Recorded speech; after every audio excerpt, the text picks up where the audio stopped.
नमस्कार, आप देख रहे हैं टीवी9 भारतवर्ष पे द ऑटो 9 शो। मैं हूं नंद कुमार नायर और ऑटो 9 शो का मकसद है कि ऑटोमोबाइल जगत की हर खबर, यानी कि आपकी फेवरेट कार्स एंड बाइक से जुड़ी खबर आप तक पहुंचाएं। तरीके अलग अलग होते हैं, न्यूज़ के जरिए, रिव्यूज़ के जरिए, कंपैरिजन के जरिए हम ये खबर आप तक पहुंचाते हैं। इस हफ्ते भी शो बिल्कुल खास रहने वाला है। सीट बेल्ट बांध लीजिए क्योंकि इंजन स्टार्ट होते ही आप रुक नहीं पाएंगे। शुरुआत स्पीड न्यूज के साथ। Bengaluru based startup E3 electric AI ने अपना नया E3 ट्रायन इलेक्ट्रिक स्कूटर भारतीय बाजार में लॉन्च कर दिया है। कंपनी का दावा है कि यह भारत का पहला artificial intelligence powered electric scooter है, जिसमें 100 से ज्यादा कनेक्टेड फीचर्स दिए गए हैं। 3 वेरिएंट में आने वाला ये स्कूटर 165 किलोमीटर की क्लेम रेंज ऑफर करता है। बेस वेरिएंट की एक्स शोरूम कीमत 1 लाख रुपए है और टॉप वेरिएंट की एक्स शोरूम कीमत 1,20,000 रुपए रखी गई है। BMW इंडियन मार्केट में 21 अगस्त को X1 long wheel base SUV launch करने जा रही है। स्टैंडर्ड मॉडल से 108 मिलीमीटर लंबे व्हील बेस के साथ इसमें ज्यादा लेगरूम, प्रीमियम फीचर्स और नए पेट्रोल इंजन की उम्मीद है। इलेक्ट्रिक X1 LWP की सफलता के बाद आने वाली ये SUV कीमत के मामले में भी ग्राहकों को आकर्षित कर सकती है, क्योंकि ये भारत में ही असेंबल की जाएगी। ब्रिटिश कार निर्माता ने भारत में नई range rover SV ultra launch कर दी है। इसकी एक्स शोरूम कीमत 3 करोड़ 80 लाख रुपए रखी गई है। कंपनी के मुताबिक यह रेंज रोवर की लग्जरी और बेहतरी का सबसे शानदार रूप है, जिसमें खास एक्सटीरियर और बेहद प्रीमियम इंटीरियर फिनिश दी गई है। नई रेंज रोवर SV अल्ट्रा में 4.4 लीटर V8 पेट्रोल इंजन मिलता है, जो 529 bhp की पावर और 750 न्यूटन मीटर का टॉर्क जनरेट करता है। इसके साथ ZF 8 speed automatic gear box दिया गया है। महिंद्रा ने अपनी लोकप्रिय SUV स्कॉर्पियो N को नए फीचर्स, आधुनिक तकनीक, आराम और सुरक्षा सुविधाओं के साथ अपडेट करके लॉन्च कर दिया है। इस SUV की शुरुआती एक्स शोरूम कीमत 13.69 लाख रुपए तय की गई है। टॉप स्पेसिफिकेशन वाले Z8L ADAS diesel 4WD automatic variant के लिए यह कीमत 25.39 लाख रुपए एक्स शोरूम तक जाती है। इस नए अपडेट के तहत गाड़ी में panoramic sunroof, 540 degree view system, बड़ी टच स्क्रीन, नया डिजिटल क्लस्टर और नए एलॉय व्हील्स दिए गए हैं। Hyundai ने भारतीय बाजार में अपनी top selling EV Creta electric के लिए अशॉर्ट बायबैक प्रोग्राम की घोषणा कर दी है। इस नई पहल के तहत कंपनी ग्राहकों को क्रेटा EV खरीदने के 3 साल या 45,000 किलोमीटर तक 60% अशॉर्ट बायबैक वैल्यू प्रदान कर रही है, जिससे ग्राहकों के मन में भविष्य की रीसेल वैल्यू को लेकर चिंताएं दूर होंगी और EV ओनरशिप का भरोसा मजबूत होगा। गाड़ी ऑफ द वीक इस हफ्ते ऑटो 9 शो में है निसान की टेक्टॉन। निसान, जो कि ग्लोबली एक बहुत बड़ा ब्रांड है, भारतीय मार्केट में कुछ खास नहीं कर पाया, लेकिन पिछले कुछ साल या महीने उसके लिए अच्छे रहे हैं। प्रोडक्ट पोर्टफोलियो को बढ़ाने की कोशिश हो रही है और इस पोर्टफोलियो में नया एडिशन है टेक्टॉन। टेक्टॉन कॉम्पैक्ट SUV मार्केट में मारुति सुजुकी की विक्टोरिस, क्रेटा, डस्टर, होंडा की एलिवेट जैसी 1 डजन से ज्यादा गाड़ियों के साथ compete करेगा। मुकाबला आसान नहीं है, लेकिन लेट एंट्री होने के बावजूद इस टेक्टॉन में बहुत कुछ खास है और ये समझने के लिए हमने भी किया कुछ खास। हम 1000 फीट की ऊंचाई से पहुंच गए 10,000 फीट तक, यानी कि चंडीगढ़ से लेह का सफर, ये समझने के लिए कि निसान की टेक्टॉन में कितना है दम। 60 cars, more than 600 kilometers, from an altitude of 1,000 feet to 16,000 feet. This is world record. And I am driving this Nissan Ticton.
feeling blessed because I'm standing just beside the holiest mountain of Ladakh, the Gombo Ronjo.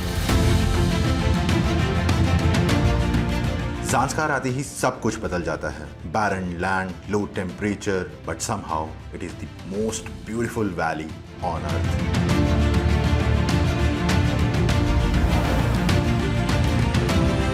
The final leg, Zanskar to Leh. Paper पे shortest distance है trip का, लेकिन धोखा मत खाना, ये हमारे कुछ हाईएस्ट, सबसे थिन एयर किलोमीटर्स हैं पूरी ट्रिप के.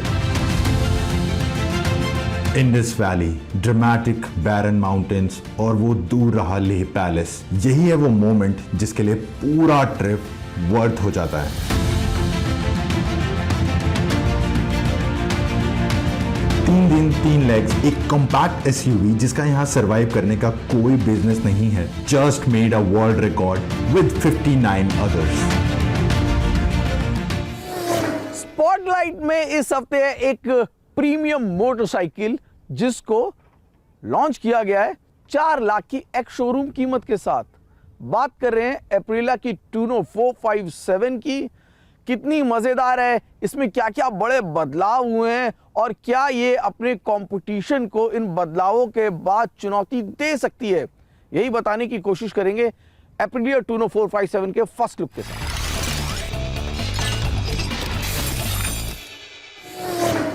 भारत में अगर 5 लाख के अंडर आपको एक पैरेलल ट्विन इंजन वाली बाइक यानी 2 सिलेंडर वाली बाइक चाहिए तो आपके पास ऑप्शंस बहुत ही लिमिटेड हैं. पहला ब्रांड होगा रॉयल एनफील्ड, जिसके अंडर आपको मिलती है कॉन्टिनेंटल, इंटरसेप्टर, बेयर और अब तो हिमालयन 750 भी आने वाली है. और दूसरा ब्रांड है अप्रिलिया, जिसके अंडर आपको मिलती है RS 457 and the Tuono 457. Sadly ये बाइक्स काफी अंडररेटेड हैं and most people ignore them. Aprilia ने अपनी टुओनो 457 में कुछ अपग्रेड्स किए हैं to make this proposition a lot better, और ये वीडियो इसी के बारे में. अप्रिलिया ने अपनी टुओनो 457 स्पेशल एडिशन के साथ बाइक को पूरी तरह नया बनाने की बजाय उन चीज़ों पर काम किया है जो रोज़मर्रा की राइडिंग को बेहतर बनाती हैं. पहली नज़र में सबसे बड़ा बदलाव इसके नए मामा ब्लैक और पूमा ग्रे कलर स्कीम में दिखाई देता है, जिनकी ग्राफिक्स अप्रिलिया की आइकॉनिक 2006 टुओनो 1000R से प्रेरित है और बाइक को पहले से ज़्यादा प्रीमियम लुक देती है. हालांकि बदलाव सिर्फ कॉस्मेटिक नहीं है, कंपनी ने इसमें पहले से ऊंचा हैंडल बार दिया है जिससे राइडिंग पोजीशन अधिक अपराइट हो गई है. इसका फायदा शहर के ट्रैफिक और लंबी दूरी की राइड दोनों में मिलता है क्योंकि राइडर की कलाई और पीठ पर कम दबाव पड़ता है. इसके साथ ही नया स्मूथ फ्लाई स्क्रीन हाईवे पर हवा के दबाव को थोड़ा कम करने में मदद करता है, जबकि नई सीट की कुशनिंग लंबी दूरी के सफर को ज्यादा आरामदायक बनाती है. अप्रिलिया ने फ्रंट ब्रेक लीवर को भी एडजस्टेबल बनाया है, जिससे अलग अलग कद और हाथों के आकार वाले राइडर अपनी सुविधा के अनुसार इसे सेट कर सकते हैं. सबसे अहम बदलाव सस्पेंशन ट्यूनिंग में किया गया है, जिससे भारतीय सड़कों को ध्यान में रखकर रीट्यून किया गया है. अब शुरुआती सस्पेंशन ट्रैवल पहले से ज्यादा सॉफ्ट महसूस होता है, जिससे खराब सड़कों और स्पीड ब्रेकर पर राइड क्वालिटी बेहतर हो गई है.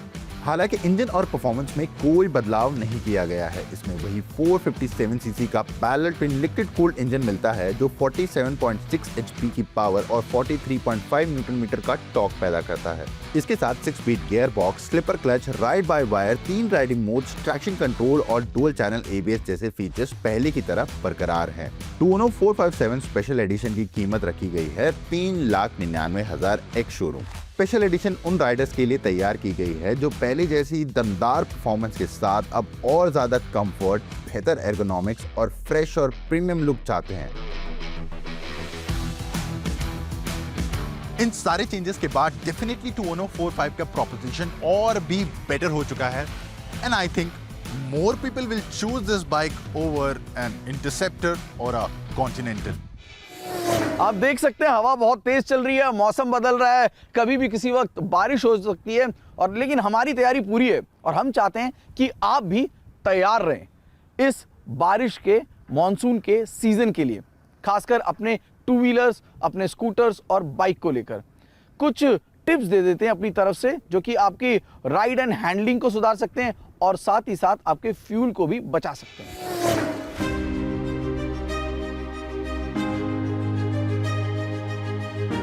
बारिश सिर्फ सड़क को ही नहीं आपकी बाइक को भी खासा नुकसान पहुंचाती है। जंग लगना, चेन खराब हो जाना, ब्रेक लूज होना या फिर कोई इलेक्ट्रॉनिक फॉल्ट। तो आज हम आपको बताएंगे कि बारिश में आपके बाइक्स के कौन से पार्ट्स पर खासा ध्यान देना चाहिए, और हम आपको ये भी बताएंगे कि बारिश में बाइक चलाते हुए आपको किन चीजों का ध्यान रखना चाहिए। बाइक को बारिश में चलाते हुए सडन एक्सेलरेट ना करें, क्योंकि इस समय पर रोड गीली होती है और आप स्लिप भी कर सकते हैं। बारिश के कारण सड़कें गीली हो जाती हैं और आपका ब्रेकिंग डिस्टेंस भी बढ़ जाता है। तो जब भी आप बारिश में बाइक चला रहे हो तो हमेशा आगे चलने वाले व्हीकल से एक सुरक्षित दूरी बना के चलें। पानी भरी सड़क से गुजरना एक बहुत बड़ी गलती हो सकती है, और अगर पानी आपके इंटेक या एग्जॉस्ट तक पहुंच गया तो वो आपका इंजन सीज भी कर सकता है। तो हमेशा ऐसा रास्ता चुनिए जहां पे पानी ना भरा हो। पानी से भरी सतह और आपके बाइक के संपर्क का माध्यम होते हैं सिर्फ और सिर्फ टायर। अगर ये ज्यादा घिस चुके हैं या इनकी ट्रेड कम हो चुकी है तो बेहतर होगा आप इन्हें अब बदलवा लें। आजकल लगभग हर किसी बाइक में ECU होता है, बहुत सारे सेंसर्स होते हैं और इलेक्ट्रिकल कंपोनेंट होते हैं। बारिश के पानी की वजह से इनके खराब होने का डर लगा रहता है और कई बार तो टंकी में भी पानी चला जाता है। इस चीज से बचने के लिए अगर आप खुले में बाइक पार्क करते हैं तो इसे एक वाटरप्रूफ कवर से जरूर ढकें, और किसी शेल्टर या गैराज में पार्क करेंगे तो और भी बेहतर रहेगा। बारिश के दौरान सड़क पर विजिबिलिटी कम हो जाती है। अगर आपकी कोई सी भी लाइट खराब है या इंडिकेटर काम नहीं कर रहे हैं तो जल्द से जल्द उन्हें रिपेयर करवा लें, ताकि पीछे वाला ड्राइवर आपके अगले कदम को जान पाए। और जैसा कि जतिन ने बताया, बारिश के दौरान ब्रेकिंग डिस्टेंस भी बढ़ जाता है, तो अगर आपकी बाइक के ब्रेक पैड्स घिस चुके हैं तो उन्हें बदलवाना आवश्यक है। बारिश में बाइक चलाने में मजा तो बहुत आता है, बट छोटी सी गलती इस मजे को सजा में बदल सकती है। अगर आप इन आसान टिप्स को फॉलो करेंगे तो आप भी सुरक्षित रहेंगे और आपकी राइड भी। फेस्टिव सीजन दस्तक दे चुका है। केरल में ओणम से इसकी शुरुआत होती है और दिवाली पर जाकर ये फेस्टिवल सीजन खत्म होता है, और इसके बीच में एक के बाद एक नई गाड़ियां और लॉन्चेस का सिलसिला है जो कि शुरू होने वाला है। और यहां पर ऑटो9 आपके साथ रहने वाला है। हमारे YouTube चैनल को, हमारे सोशल मीडिया हैंडल्स को आप सब्सक्राइब कर लीजिए, क्योंकि हर वो लेटेस्ट खबर आप तक सबसे पहले यहीं पर आपको मिलने वाली है। Mahindra, Maruti, Hyundai, Honda, Renault, two wheeler market में हीरो, होंडा, TVS, बजाज सभी कोई कुछ ना कुछ नया ला रहे हैं, और ये सारी खबर, सारी अपडेट आपको मिलेगी सिर्फ ऑटो9 पर, सबसे पहले, सबसे आसान तरीके से। मुलाकात होगी अगले हफ्ते, तब तक के लिए नमस्कार।